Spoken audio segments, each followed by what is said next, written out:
Oh man. Your screen is You have to black. flay her Yeah, off. no, I got it open. The tower just like My frames are not good right now. Yeah, this is a apparently video. not. We got Snared Fluff, Flufstuf, Snared Monkey. Snared Monkey. Yeah, dude. Playing pinball. The pinball mobile. Why are you guys talking like that? We're doing a video. Because Dude. Neal's recording. Yeah, and I guess. I Yeah. just made weird noises. Don't put that in video. I don't think I recorded that part. No, but earlier, Declan, we were talking about seeking purpose, and you mentioned song that keeps going on being like sampled a bunch of times in that. Yeah, we were talking about that at lunch. Yeah. With like your music, the way you sample stuff it's funny to me sometimes It's because kind of like, oh you just god. distort it beyond comprehension, and 'Cause yeah. I really don't like just using like the same exact sound. The only time I really ever did that was with House Project, where I took that copyright-free thing and all I did was like pitch it down and maybe add some reverb to put it on the background, just some notes. That was Rat's garbage. The song House Project, I made the beat and everything, but I like couldn't come up with actual notes. Yo, who the fuck just keeps like joining and leaving the stream? Jesus Christ, man. My ears. Anyway, yeah, so like I just had set that up, and I only like pitched it down and added reverb because I just wanted some background notes, and I kind of feel guilty about that because that was like one of the most fun songs I've done as of recently, but I really hate just reusing things that other people did. Don't like it, man. I just think the fact that you keep bringing back that specific Song song. keeps going on. I love that song so much. Oh my god. That's one of the songs. I want to find a way to make it playable live. Maybe edit the bass line a little bit. Make it like a better keyboard for the bell sound. Well, I mean, it might not be the kind of thing where you can make it sound better to be played live, but we just have to play it live and make it sound different in a way. You know? Yeah. Like, that was something I was in my vocal lesson, and he was saying, like, you know, like, you're covering someone's song. Of course, we're not covering someone else's song, but, like, you want to do it in your own way, in a way, or, like, make it interesting. You know, you don't want to do the same thing. That's the same thing with when I'm sampling stuff. I very much just taking someone else's thing, and, Yeah, you want to make it your own when you do it live. yeah, especially when you're doing live. And you want to make it fun when you're doing it live, too. I'm really getting... I don't really watch too many live performances anymore of, like, a lot of different, like, rock groups, because a lot of them are just, like, dudes with guitars not moving at all. I mean, same thing with some synth groups, like Depeche Mode. I forgot the name. There was this German group that was, like, they created, like, the first synthesizer. They don't move much at all, but their music's super cool, because they literally Should I created... skip it if I die? Oh yeah, Simon's playing League, so someone's paying NPC here. I don't know if I should stay.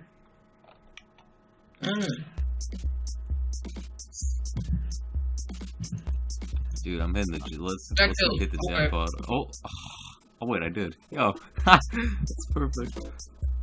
No, you didn't. I literally did, bro. Nope. Oh my god, the frames. They are skyrocketing. They are just falling down the hole, man. But yeah, I got jackpot. Yeah, that's not how skyrocketing works. Dude, I got it. Shut up. I messed up what I was saying. No, but I got this on actual replay, dude. Like, it's, oh my god, the money. Yeah, so performing, once we actually get to perform again, that's gonna be just so, like, interesting to me to actually do that stuff. Yeah.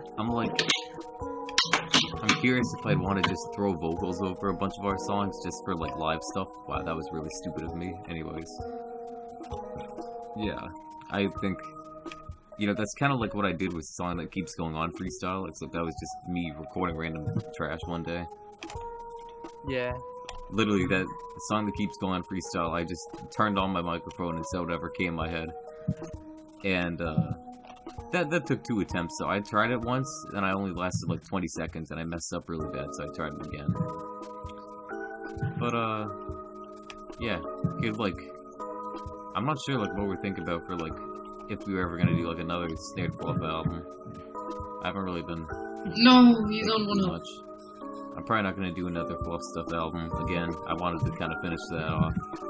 Yeah. But, I mean, I wanted to finish Flufstuf, but occasionally will make songs that still remind me of that kind of style, and like, I'm curious whether I should just, at some point, just release a bunch of like the singles, like, Tough Breeze was a Flufstuf song that I did as a ringtone project for music, Yeah. films, games, that stupid class I'm taking. And I could probably just remix that a bit and make it a Rat's Garbage song, but like, Tough Breeze on its own, that is most certainly a Flufstuf song. If we end up doing another Snared Fluff album, I could just throw it on there if it fits, but I don't know. Yeah. I think of other things I've done with Song That Keeps Going On now. I'm pretty sure I threw the remix of that on 2021. Yeah. Yeah. I don't even really care too much of that remix. It just kind of like, I don't know.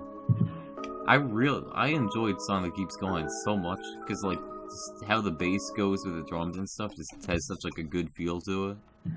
But I can never like remix it in a way that I was happy with it, or I thought that I tailored it in a way that I would like it more, because I just can't do that. I like it too much. I'm just like happy with it enough. That song, I feel like I still can edit it. Do you have the FLP? Huh? You got the FLP? Yeah, I do. Yeah. We use FL Studio, so like, song stuck. Okay. Yeah, we use FL Studio so we can just reopen our songs. We used to not be able to because we had the free versions where you couldn't do that, and it was really depressing. Because, just didn't save our first stuff. That's more of a problem. Dude, I thought I was running. It's more of a problem with Snared Monkey though, because like, my first stuff was kind of just garbage. Like, I wouldn't care to go back on that. Yeah. Like, you were going. I mean, Man, the only song of mine that I'd care to go back to, and I said before watching The Man Behind the Screen, just those like ear-piercing synths. I'm pretty sure that was a Sasquatch Harmer keyboard. I just, like, I don't know. That was one of the few times where in my early music I think I actually, like, edited a keyboard, like, did different stuff to it. And you eventually motivated me to do that more, because it's such a satisfying thing. Like, Jeremiah Hits the Train, remix of English Class off a 2021 album, that was like, that's one of my favorite synths that I've made, and like, I wouldn't have been able to do that at all, like, if I'd come up with that idea of a song, remix. Of course, I wasn't even thinking of doing remixes of my early stuff, but like, if it wasn't for you mentioning just trying to do different things with the synths, I wouldn't have even been able to design a song like that. Yeah. I love just screwing around with synths until I finally get something that I like. Sometimes it's very rewarding. Yeah, definitely. You'll be like, oh, this sounds good, and then you tailor it a bit more, and it's like, oh god, like I just made something really good shit. I think going in, a lot of the time I seem to end up using harmless keyboards. Going on the edits that are on like the left side of the keyboard when you open it, like dephased saw. Dephased saw, I think, is one of the main effects I'm always using, like saw, triangle. But sometimes just the little changes like that make such a huge difference, because I think it's just like how the frequencies are being affected. Like you can choose like near the middle of a harmless keyboard, right? Like whether it's like picking up the low or the high, the middle, like what's going out the most. There one's called band pass too, which is probably just like equal everything out or something. I don't know if you've done too much stuff with that. I use that one a lot. Nah. Yeah. But it can really change up how a keyboard sounds, because you could have a keyboard that sounds like way too high and noisy, and then you just hit like the low setting on it. Huge difference, totally different sound. Yeah. I have a problem with flanger. I think I was just thinking about adding flanger on stuff or chorus, because like sometimes that stuff sounds really good, but do you ever feel like it lowers the volume in a way of the actual instrument? Really? With the flanger, I feel like sometimes it gets really loud. I don't know. It might just be like my type of headphones or something, but I swear, like most of the time it just ends up like lowering the sound, or maybe it's raising the high frequencies and I'm picking up the low one maybe like my own hearing, I'm more used to hearing more low frequencies. So like when the high stuff comes on, it just sounds like there's less going on, which makes it more quiet. I don't know how you fucked up your ears like so badly. I don't know, man. I'd play like 100 gex on the drums like every night for a month. Literally just every night, just going at it. So I still do it occasionally. It's so much fun, but it's tough. That it gets difficult when you do things like mixing for sure. Just like I think even my last Flufstuf album, there's just too much bass on the songs, and it pains me because I could just go back and fix it all, but I just don't really care to. I still like how it sounds and stuff. Sometimes I just like where there are parts where the bass is just overpowering all of a sudden. Like, there's a certain song off of Flufstuf's self-titled album where that happens. Might be IFTW2, where, there's just a part of the song where it's like, ooh, and it's just like, this like ringing sound happens for a second. That reminds me, Please Spare Napstablook. You know that one? Off of, Genocide and Snowden. Oh, yeah. You know how it has that like weird, like, high-pitched, like, crackling sound because the synth is distorting too much? Yeah. Dude, the early versions of that song I did were just, like, disgusting. Like, I went through mixing that the day before releasing Genocide and Snowden. Like, you know, that was the first time I actually went through an album before releasing it, deciding to mix it again, and it makes a huge difference when you do that. But, yeah, I did so much stuff to, like, change the keyboard and make it sound better. I lowered things, like, so much it still had a bit of that crackling sound, but in a way that kind of gives it this character where it's like, I just know that song for that. But before, that was such, like, an overpowering thing. I'd play it on a power amp app on my phone for, like, loading up MP3s, and I probably messed up my hearing just playing that song, like, 20 times or something. It's crazy how, like, addicting your music can be when you make your own stuff, because, like, you're literally making it out of, like, what you like in music, your favorite things. So if you get good at it, you're basically, like, making, like, your favorite things in music, which can make it, I feel, more addicting to listen to, because, like, it's how, like, your favorite albums work and stuff, you know, your favorite songs. It could even just be in the lyrics, maybe how they reach out to you or what they're talking about.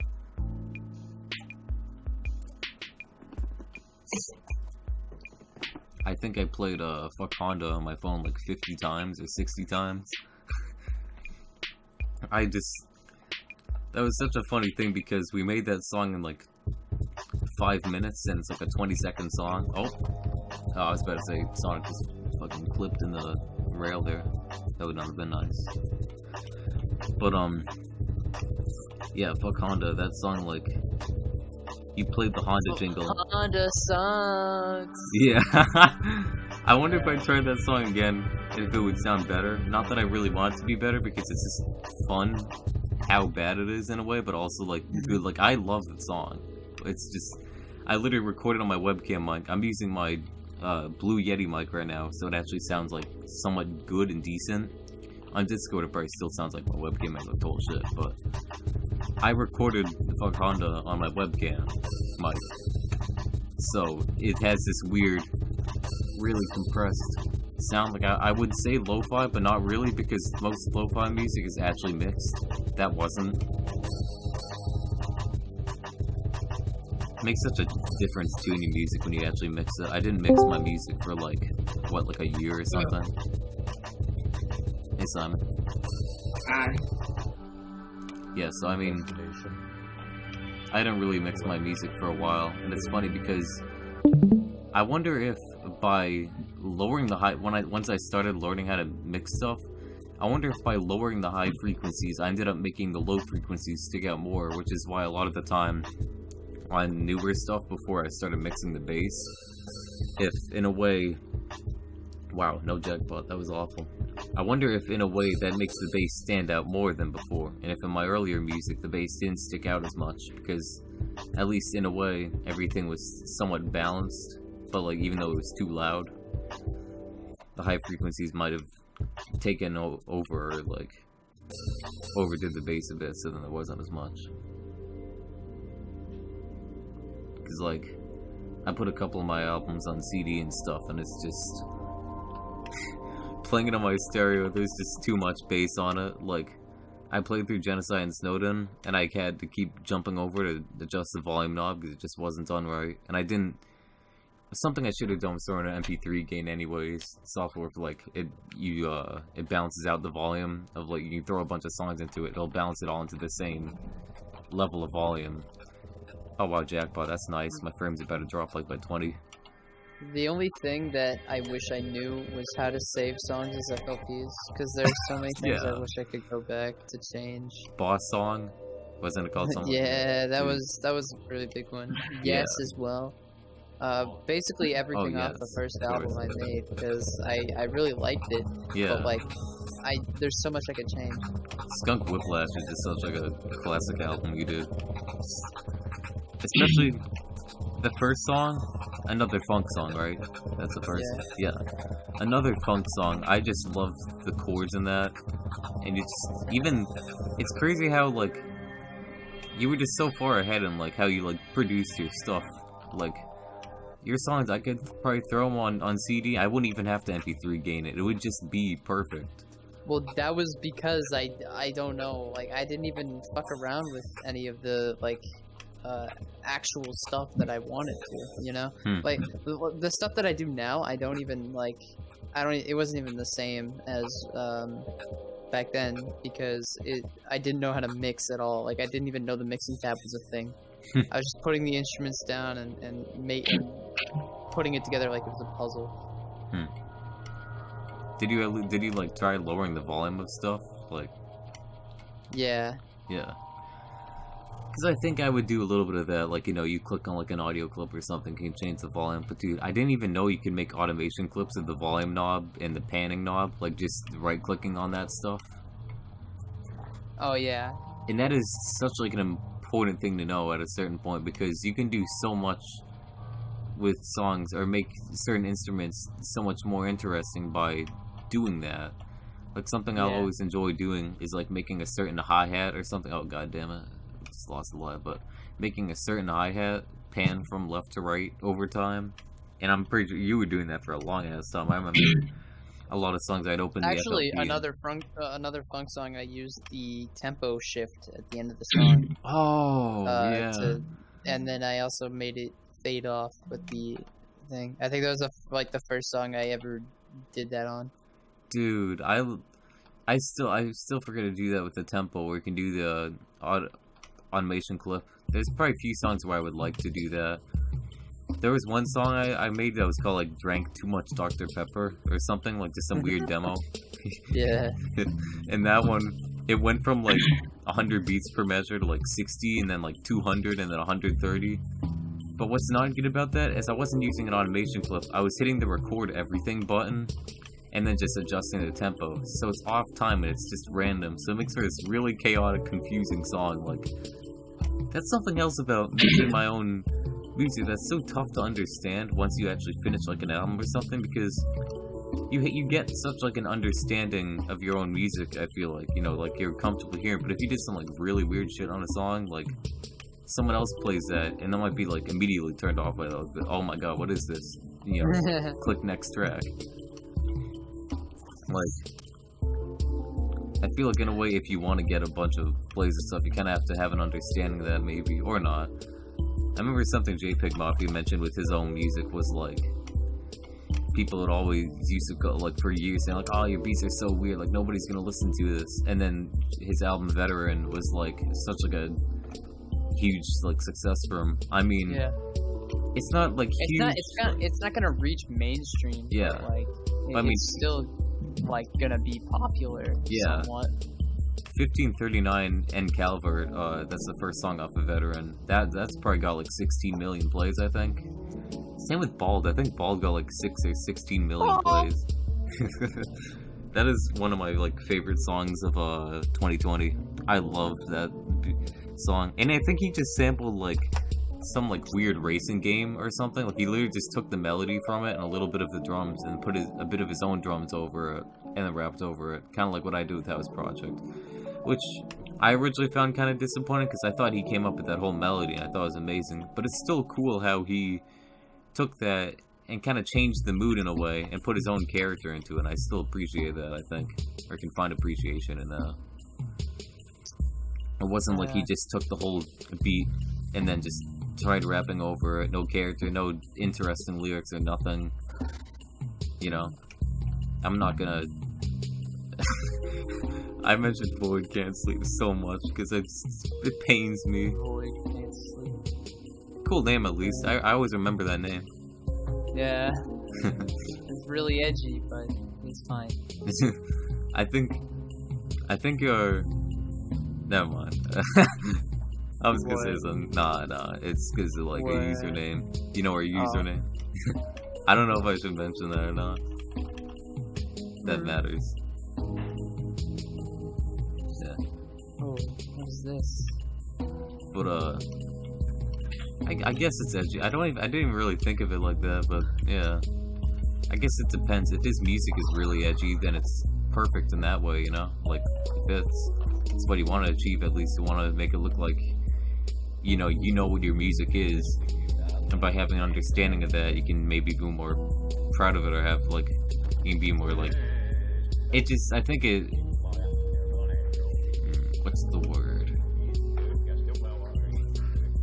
Maybe in a way it makes your music more, like, significant or something, because, like, when you show that you have an understanding of what you're doing, it at least makes it feel better way, because then, if you do something weird, or something that wouldn't sound good, at least people may know, like, you chose to do that or something. Especially, like, Frank Zappa, like, wasn't he, like, a total, like, perfectionist in his music? I swear, like, he was like that, and he probably did a lot of weird stuff. I haven't listened to... I don't even know if I listened through his discography. I know I haven't listened through, like, the whole discography, maybe, like, a couple songs or something, but, like, if he was to do something really weird, he would probably have it, like, written down on sheet music and everything. Like, it would be straight down, like, every note, every beat, every half note or whatever, you know? So, like, I don't know.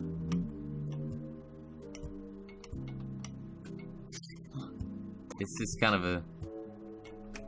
something about it just feels better when you feel like the artist understands what they're making, and... or it's like a fully realized idea. Mm-hmm. Like, I didn't really understand what my music was until my last album. And I think in a way that's why my last album ended up being a pretty damn good one, because I actually knew where to go for once. I knew, like, what I should try to do, at least, like, a somewhat idea. Every album I usually end up making different keyboards. I use a certain... I try to use a different sound in every album, whether it's a different keyboard, a different drum, maybe a different way of assembling songs, or what instruments I use, of course. And, yeah, it's just...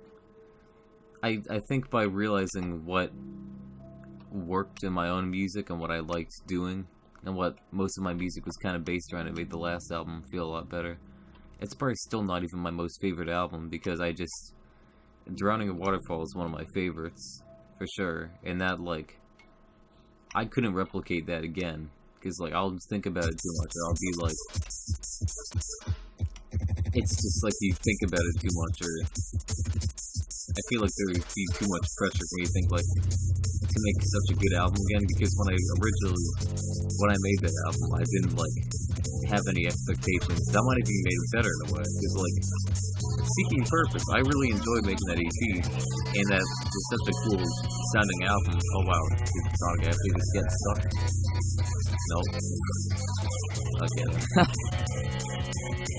But yeah, that was such a fun album, EP. And it just sounded, like, really good in a way. I mean, it's very noisy and complex, but we really, like, planned out a lot of it and stuff. And it made for a really good EP. And that, like, no expectations behind that at all. Like, I did most of that in chemistry class when I was remote. Yeah. Once I actually, like, really think, like, I'm like, oh, this has to be really good, I feel like in a way I might overcomplicate things while making my own music, and then it just doesn't sound good. Or then I get tired and lazy because I'm not making anything good, and it just turns into another noise song that I don't care about. One of the craziest noise songs I made was gotta be Kanye's Great Guitar Hell. Do you remember that one? Not really. I never even... So much hell. Oh wow, 2 jackpots there. That song was like a weird like guitar loop I made. Not with a real guitar, it was like some like automated thing. I do play guitar, but that was just electronic. And it's just by putting different kinds of distortion filters over it, and then like overdriving them in a way where it makes it so noisy and weird. That was just such a crazy song I did. I remember like I think I remember like it literally made people like physically like uncomfortable when they heard it, because it was just that like overpowering in a way. Yeah. You know that one video Simon would share occasionally where it was so loud you could like have the volume at like almost 0 and it was the same volume as No, like, it was glitched so that it would do that. I was gonna say like there's no way you could actually just like make that a thing. I tried doing a similar thing where I used an extremely high frequency that would be like in a way that it could travel farther. I feel like it's something weird about really like high notes, especially notes where like older people like they literally can't like hear it themselves. Older people. I mean, you know what I mean. And like it's just weird because I feel like really high notes like that where it isn't like a comfortable pitch where like you could hear a whole song with just that note, you know, like because it's so high. I feel like your ears register it in a different like way, because it feels different in my head. I remember a kid, Dominic, you know Dominic. Yeah. Middle school. He was like, hey, wouldn't it be really funny? We were like after school. He was like, wouldn't it be really funny if I played this video? And it was like some video of like highest notes like ever, like only 13-year-olds can hear this or some garbage like that. And he played it at max volume on his iPad, and it had such a weird way of how it traveled around the room. Because this was in the lobby of our middle school. Our middle school, the lobby is like, the actual building is probably 2 floors up, and the lobby is like that height of like 2 floors. There's nothing like in between it, no floors. So it's weird when it travels because it has a certain amount of reverb, but not really at the same time, because there's still like rooms and bridges like all over the place. And it was just very interesting how it sounded. I always remember that. Man, I miss like after school, middle school. It was such like a casual. Such an odd experience at that school. Yeah, really. Like, I don't know how to describe it. We went through multiple principals, and not that we'll name them, but like, I don't know. It's also weird, because like 7th grade is that year where I feel like everybody was like really either like awkward or like anxious. You know, I at least had like a lot of anxiety then, which I don't now, but like, I mean, I still do a bit now, especially after quarantine, because actual interactions can be kind of weird sometimes. Especially when I'm like around seniors in high school, I don't always feel comfortable around them, because just like the seniors I dealt with last year that were such jackasses, it's like, in a way, I just hope that kind of weird interaction doesn't happen again. But yeah, middle school was just weird because a lot of the time it felt like really open as compared to now, where like you gotta plan everything out, you gotta be scheduling appointments to see people. Middle school, I could just walk like anywhere, see anyone, didn't matter. But of course, it all comes with growing up, because like when you're older, of course, you're gonna have to learn how to like schedule your own appointments, write down schedules, calendars. Yeah. Bro, you hyped for that? No. I had to schedule my driver's like ed exam, and it was so complicated. Like how did you like have to like Could you I not had just... to fill. I swear, I had to fill out the same information like 9 times. It was like, "What's your phone number? Where do you live?" And it's like, I already told you this like 3 steps ago. Bro, why? I thought that kind of thing would be like you just show up to the like Zoom on like a Friday or something at the same time. No, as that's different. That's not the That's not what's it called?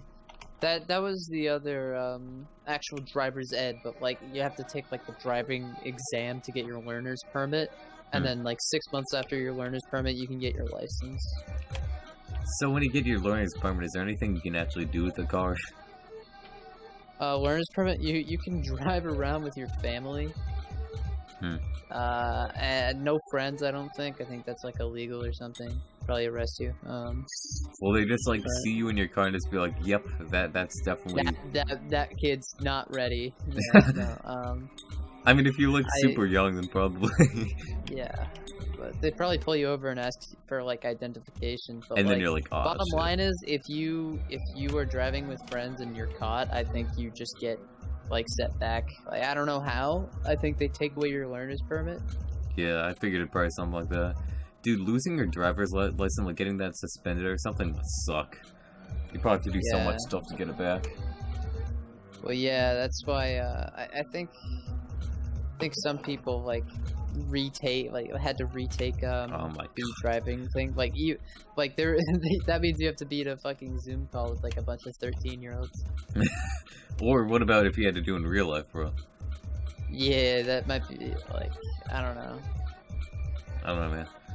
I remember Nick, you know Nick, you're older than us. Yeah. I remember him like posting on his Snapchat like, so you're just like hating driver's ed because he actually had to go in person. I don't even see much issue with it. Like in person is probably worse. It's just boring. But like, it's like incredibly boring. Like, I'm lucky because I got to do it through Zoom. Yeah, but I really if want you don't get to do it through Zoom, I think it's torture. But like, all I had to do was like sit there with my camera on, and I could just watch YouTube and like pay like the smallest bit of attention to get the actual worksheet like that we were doing filled out, because they were just basically giving away the answers like every time. Because they just wanted you to learn it. They didn't really need you to like pass anything in, because it's just a teaching class. It's not really, oh, I need to get graded. They grade you at the end based off of what you learned. And even then, there's like study guides for that type of thing, so you don't even have to actually listen to the whole class. Like I have the I think I still have the whole thing like filled out. Like I didn't even use it. like the whole 100 pages that we filled out while I was doing it. And what is this for notes? So I just kind of like zoned out for a second. Yeah, it's practically, it's just notes that it's like notes that they give you. Like imagine at school you get like guided notes for like history or something. It's basically that, but like 100 pages that you do over 2 weeks, because it's 3 hours, 10 classes, because you have to have 30 hours of driver's ed and pass the exam that driver's ed gives. And then if you take the learner's permit, you can then apply for a license 6 months after. Yeah. So once I do my learner's permit test, I will soon be able to get a full license. I was just I just noticed this is my best pinball game ever, and Sonic is stuck. He's just stuck. See this shit? What does that mean that he's stuck? He just literally won't move. I can't do anything to move him. That's just depressing, dude. Let's look at that score. 368,250. Oh my god. Yo, is there anything else we should talk about while we're here? No. Yeah. Alright, well, that's a wrap. That was nice. Some Snared Fluff, some middle school memories, driver's hell, Kanye's great guitar hell. Oh my god, wait, I accidentally made something, like, I made this song a while back, Yeah. I was screwing around in FL Studio that entire time. Oh yeah. Yeah, I'll have to. I'll check I made that this a while back, and I just changed the keyboards. out. Yeah. Yeah, I'll hop in that. I'll finish this video now. Thanks for anyone who actually decided to listen to this. Hope you were incredibly bored. And that's it for now. I am a pinball god. It's the Snared Fluff. It's April. Yeah. Wow.